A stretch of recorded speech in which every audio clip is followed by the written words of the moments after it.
अस्सलाम वालेकुम dear students, I hope you all are fine. I am your chemistry instructor professor Shibaz. Dear students, अभी तक आप resonance का concept modern structure of benzene में समझ चुके हैं।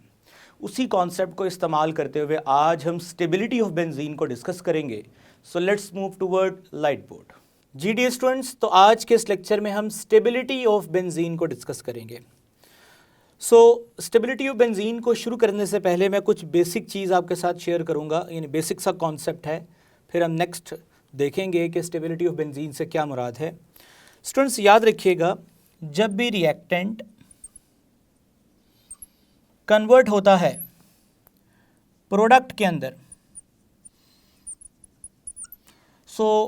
याद रखिए अगर रिएक्टेंट हाई एनर्जी पे होगा, रिएक्टेंट अगर हाई एनर्जी पे होगा और वो प्रोडक्ट की तरफ मूव कर रहा है जो कि लो एनर्जी पे है। हाई एनर्जी से लो एनर्जी का मतलब एनर्जी रिलीज़ होगी, और एनर्जी रिलीज़ होने का मतलब कि जो प्रोसीजर होगा वो एक्सोथर्मिक होगा।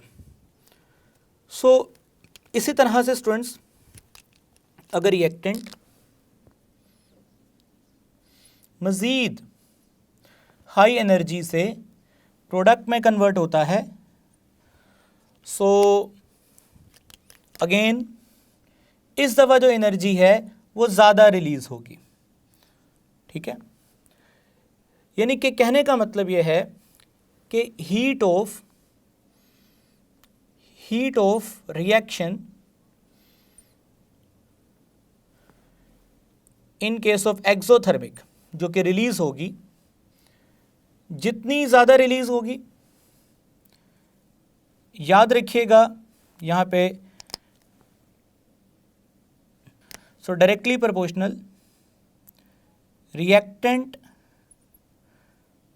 उतना ज़्यादा अनस्टेबल होगा, और रिएक्टेंट जितना ज़्यादा अनस्टेबल होगा प्रोडक्ट में जाएगा, ज़्यादा हीट रिलीज़ करेगा, तो प्रोडक्ट में जाएगा तो लो एनर्जी में जाएगा ना।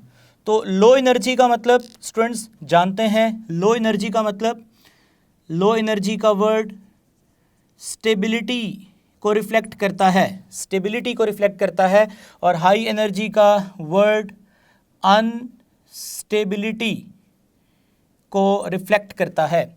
स्टूडेंट्स, रिएक्टेंट जितना ज़्यादा अनस्टेबल होगा फिर प्रोडक्ट उतना ज़्यादा स्टेबल होगा, प्रोडक्ट उतना ज़्यादा स्टेबल होगा। आपने स्टूडेंट इस पॉइंट को याद रखना है क्योंकि ये लेक्चर में यूज़ होगा। मैं इसको दोबारा रिपीट कर रहा हूँ, किसी रिएक्शन में जितनी ज़्यादा हीट रिलीज़ होगी, समझ लें उस रिएक्शन में रिएक्टेंट अनस्टेबल है और प्रोडक्ट स्टेबल होगा। अब चलते हैं जी स्टेबिलिटी ऑफ बेंजीन की तरफ। स्टूडेंट्स, बेंजीन की स्टेबिलिटी को पढ़ाने से पहले कुछ इंपॉर्टेंट पॉइंट्स हैं, पहले मैं वो आपके साथ शेयर करता हूं। Let's move toward black board. जी डियर स्टूडेंट्स, सबसे पहला point, benzene is an extraordinary stable molecule. अब इसकी वजह आपको स्टूडेंट्स लास्ट लेक्चर में बता के आए हैं, और वो क्या है? The stability of benzene is due to extensive delocalisation of pi electronic cloud. यानी जितनी ज़्यादा डीलोकलाइजेशन होती है, चार्ज मूव करेगा, और जब चार्ज मूव करता है तो मैंने बताया था कि वो स्टेबल रहता है। The extent of stability of benzene can be measured, जो कि आज हम करेंगे, by comparing it with hypothetical compound 1,3,5 cyclohexatriene. Fourth point, stability of benzene is determined by estimating the heat of hydrogenation. Students, इन चारों points को explain करने के लिए लाइट बोर्ड की तरफ मूव करते हैं। जी डियर स्टूडेंट्स, तो अब हम हीट ऑफ हाइड्रोजनेशन फाइंड करेंगे साइक्लोहेक्सीन की, 1,3-डाईसाइक्लोहेक्साडाईन की, और लास्ट में 1,3,5 साइक्लोहेक्साट्राईन की। एक्चुअली पहले मैं यहाँ से शुरू करूँगा कि हमारे पास एक सपोज्ड हाइपोथेटिकल कंपाउंड है जिसमें 3 डबल बॉन्ड हैं, और अगर इन 3 डबल बॉन्ड्स की स्टूडेंट्स पोजीशन देखी जाए तो 1, 2, 3, 4, 5, 6। पहले नंबर पे डबल बॉन्ड है, तीसरे नंबर पे डबल बॉन्ड है और छठे नंबर पे छोटा नंबर ही काउंट करते हैं, पांचवें नंबर पे। सो 1,3,5 साइक्लोहेक्साट्राईन ये इसका नाम है। ये हाइपोथेटिकल क्यों है? क्योंकि आपको पता है कि ये साइक्लिक है, हक्कल रूल को फॉलो कर रहा है, डीलोकलाइजेशन इसमें होगी, लोकलाइज्ड बाय बॉन्ड तो होंगे नहीं इसके अंदर, तो दैट्स वाई ये सपोज्ड है। मान लो थोड़ी देर के लिए कि इसमें रेजोनेंस नहीं है, हालांकि इस तरह का जो कंपाउंड होगा वो बेंजीन है, लेकिन हम हाइपोथेटिकली हम इसको कंपेयर करेंगे बेंजीन के साथ। सो स्टूडेंट्स, अब हम इसमें ऐड करने वाले हैं हाइड्रोजन और देखेंगे कि जो इसकी प्रोडक्ट बनेगी, हीट कितनी रिलीज़ होती है, वो हम एंड पे कैलकुलेट करेंगे, लेकिन स्टार्ट हम करेंगे साइक्लोहेक्सीन से। सो स्टूडेंट्स, साइक्लोहेक्सीन में क्या है? सबसे पहले आप साइक्लोहेक्सीन लोगे यानी एक डबल बॉन्ड, आप स्टूडेंट इसमें हाइड्रोजन ऐड करोगे in the presence of platinum, so you will gate cyclohexene से साइक्लोहेक्सेन, साइक्लोहेक्सेन। स्टूडेंट्स, इस दौरान चूंकि आप पाई बॉन्ड से सिग्मा बॉन्ड में आ रहे हो, अनस्टेबल से स्टेबल में आ रहे हो, सो एनर्जी रिलीज होगी। वो जो एनर्जी रिलीज होगी हम उसको कैलकुलेट करेंगे, उस हीट कंटेंट को मेजर करेंगे। और आपने पढ़ा है फर्स्ट ईयर में कि किसी भी रिएक्शन का जो हीट कंटेंट होता है एट अ फिक्स प्रेशर यानी एट अ कांस्टेंट प्रेशर, हम उसी हीट कंटेंट को स्टूडेंट्स क्या बोलते हैं? एंथैल्पी। सो जो हीट कंटेंट है इस रिएक्शन का यानी हीट ऑफ हाइड्रोजनेशन है वो है -119.5 किलो जाउल पर मोल। Now this is heat of hydrogenation और ये है जी पर बॉन्ड, पर बॉन्ड, पर डबल बॉन्ड, इस तरह ज़्यादा बेहतर है। सो पर डबल बॉन्ड जो हीट रिलीज होगी वो -119.5 किलो जॉल पर मोल है। इसी चीज़ को हम सामने यानी अगली एग्जांपल में लेके जाएंगे जिसमें हमारे पास एक ऐसा कंपाउंड है जिसमें दो डबल बॉन्ड हैं। और कहाँ कहाँ डबल बॉन्ड हैं? इस तरह से, यानी 1 3 1 2 3 4, सो 1 3 डाइसाइक्लोहेक्साडाइईन। सो स्टूडेंट्स, आप इसमें ऐड करोगे हाइड्रोजन। सो जैसे ही आप ऐड करोगे हाइड्रोजन, 2 मोल हाइड्रोजन ऐड होंगे प्लैटिनम की मौजूदगी में, क्योंकि दो डबल बॉन्ड हैं, and you will get cyclohexane. Double bond break होगा, अगेन हाइड्रोजन उनकी जगह पे ऐड होंगे, और ये तो आपको पता है कि यहाँ हर कॉर्नर का मतलब CH2 है। ये पहले भी बात हो चुकी है इसके बारे में। CH2, CH2, CH2. Now this is the formula of again cyclohexane. Cyclohexane. Students, अगर आप साइक्लोहेक्सेन की कैलकुलेशंस करें तो यहाँ पे हम कैलकुलेशंस करेंगे रिगार्डिंग साइक्लोहेक्सेन। सो सबसे पहले हम calculated heat of hydrogenation, calculated heat of hydrogenation देखेंगे। सो कैलकुलेटेड हीट ऑफ हाइड्रोजनेशन जो स्टूडेंट्स हमने कैलकुलेट की है वो है -119.5 मल्टीप्लाई बाय 2। सो स्टूडेंट्स, ये आंसर हमारे पास आएगा -239 किलो जाउल पर मोल, क्योंकि आप जो रिएक्टेंट यूज़ कर रहे हो वो कितने मोल यूज़ कर रहे हो? 1 मोल, जिसकी हमने हीट ऑफ हाइड्रोजनेशन फाइंड करनी है। सो स्टूडेंट्स, ये है जी कैलकुलेटेड हीट ऑफ हाइड्रोजनेशन। अब हम इसके सामने लिखेंगे स्टूडेंट्स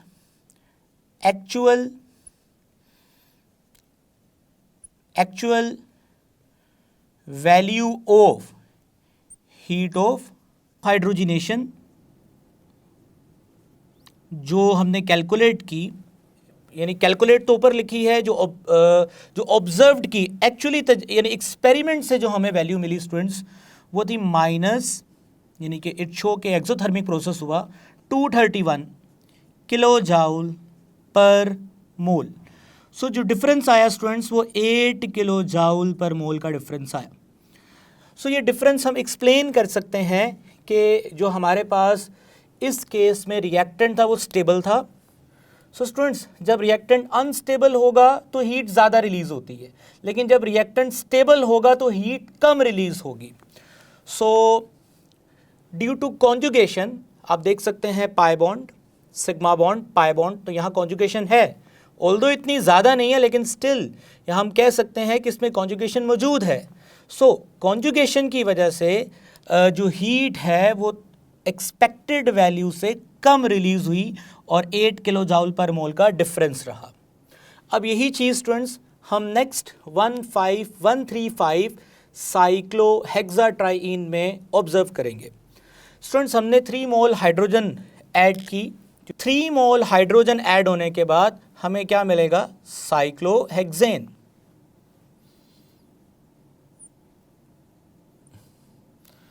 साइक्लोहेक्सेन स्टूडेंट्स इस केस में जो हमें साइक्लोहेक्सेन मिला है अब हम कैलकुलेट करते हैं।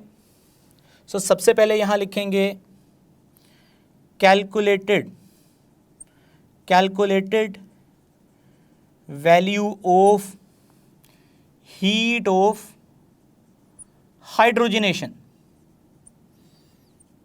सो जो कैलकुलेटेड वैल्यू रहेगी स्टूडेंट्स वो है जी -119.5 मल्टीप्लाई बाय 3, जो कि अप्रोक्सीमेटली स्टूडेंट उसका आंसर जो आएगा वो आएगा -358.5 किलो जाउल पर मोल, क्योंकि अगेन हमारे पास जो रिएक्टेंट है वो 1 मोल है। सो हम 1 मोल की जो हीट ऑफ हाइड्रोजनेशन आई है वो हमने मेंशन कर दी।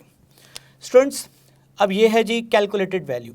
अब एक्चुअल वैल्यू जो हमने तजर्बा करके हासिल की, डेफिनेटली एक्सपेरिमेंट के अंदर ये कंपाउंड बिहेव करेगा like a benzene.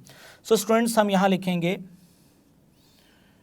Actual value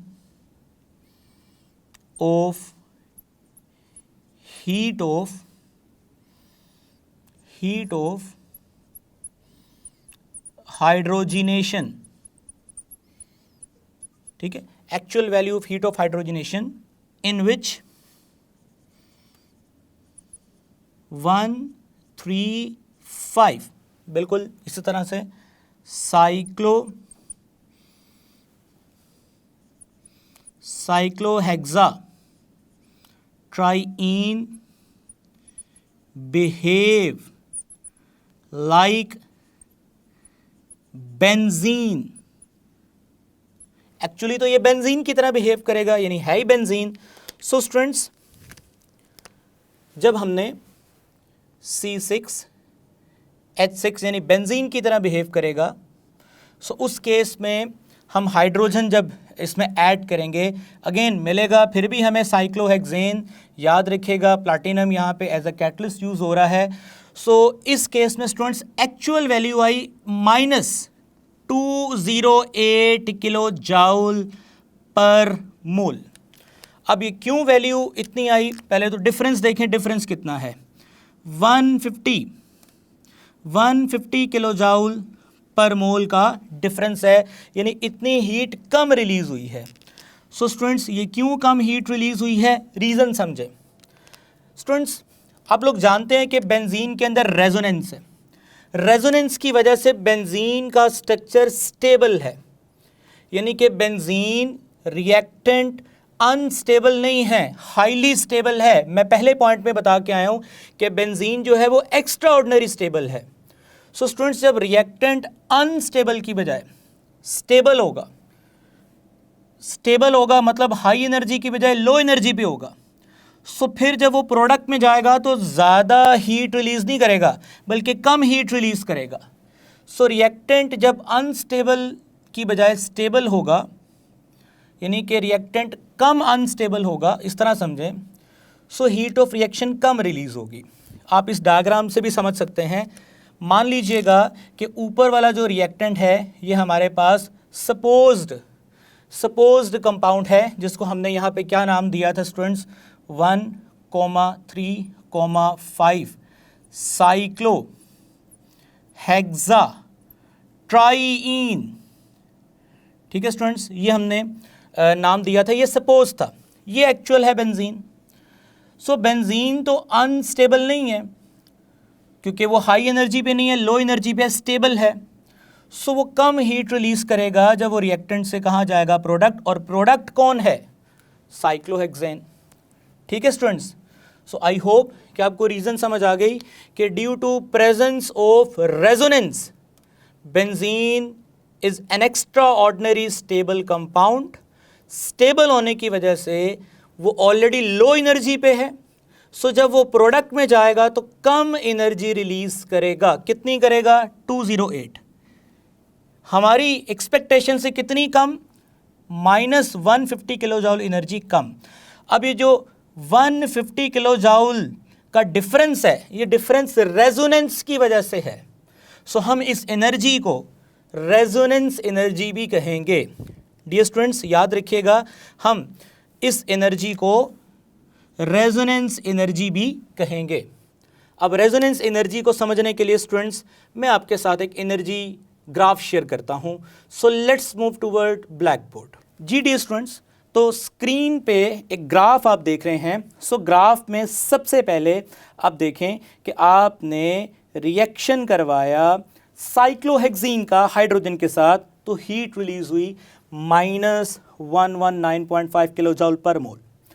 then अब देखें नेक्स्ट आपने रिएक्शन करवाया 1,3 डाइसाइक्लोहेक्साडाइईन का, सो उस केस में एनर्जी रिलीज हुई -231 किलो जूल पर मोल। थर्ड केस में स्टूडेंट्स जो हमारे पास हाइपोथेटिकल कंपाउंड था 1,3,5 साइक्लोहेक्साट्राईइन, अगर डॉटेड लाइन से देखें तो डॉटेड लाइन ये शो कर रही है कि ये कैलकुलेटेड वैल्यू है, यानी ऑब्जर्व्ड वैल्यू नहीं है, एक्सपेरिमेंटल वैल्यू नहीं है, जस्ट ये कैलकुलेशन के थ्रू थ्योरेटिकल वैल्यू है। और वो कितनी आई स्टूडेंट्स, -358.5 किलो जूल पर मोल। और लास्ट में देखें, लास्ट में हमने बोला कि ये कंपाउंड 1,3,5 साइक्लोहेक्साट्राईइन एक्चुअली ये बेंजीन है। सो बेंजीन की जब हाइड्रोजनेशन की तो वैल्यू हीट ऑफ हाइड्रोजनेशन की कितनी आई, -208 किलो जूल पर मोल। स्टूडेंट्स आप देख सकते हैं कि ये जो 150.5 किलो जूल पर मोल का डिफरेंस है, this value is called resonance energy. I hope students कि ये ग्राफ आपको अच्छे से समझ आ गया है। अब नेक्स्ट मैं आपको रेजोनेंस एनर्जी की डेफिनेशन बताने वाला हूँ। So the difference of energy between hypothetical compound 1,3,5 cyclohexatriene and actual compound benzene is called resonance energy. और वो कितनी है स्टूडेंट्स, 150.5 किलो जूल पर मोल। डियर स्टूडेंट्स, आगे एक रिलेशन याद रखिएगा, greater the resonance energy greater the stability. I hope students कि आपको ये कॉन्सेप्ट अच्छे से समझ आ गया है। सो दोबारा मूव करते हैं लाइट बोर्ड की तरफ। जी डियर स्टूडेंट्स, तो आई होप कि आखिरी पॉइंट आपको अच्छे तरीके से समझ आ गया है कि जितनी ज़्यादा रेजोनेंस रहेगी स्टेबिलिटी उतनी बढ़ती जाएगी। जितनी स्टेबिलिटी बढ़ती जाएगी एनर्जी का जो गैप है वो उतना ज़्यादा होता रहेगा। लेट्स से अगर मैं कहता हूँ कि बेंजीन के 5 की बजाय 10 रेजोनेटिंग स्ट्रक्चर होते, तो ये 10 रेजोनेटिंग स्ट्रक्चर की वजह से बेंजीन और ज़्यादा स्टेबल होता, 208 से भी कम एनर्जी रिलीज होती। ये जो गैप आया है रेजोनेंस एनर्जी का, ये और ज़्यादा होता। सो जितना ज़्यादा रेजोनेंस एनर्जी का स्टूडेंट्स, जितनी ज़्यादा रेजोनेंस एनर्जी की वैल्यू बड़ी होगी, याद रखिए स्टेबिलिटी उतनी ज़्यादा होगी। आई होप स्टूडेंट्स कि आज के लेक्चर में आप स्टेबिलिटी ऑफ बेंजीन को अच्छे से समझ चुके हैं। इंशाल्लाह आने वाले लेक्चर में हम बेंजीन की प्रेपरेशंस को देखेंगे। तब तक के लिए मुझे इजाज़त दें। टेक केयर, अल्लाह हाफ़िज़।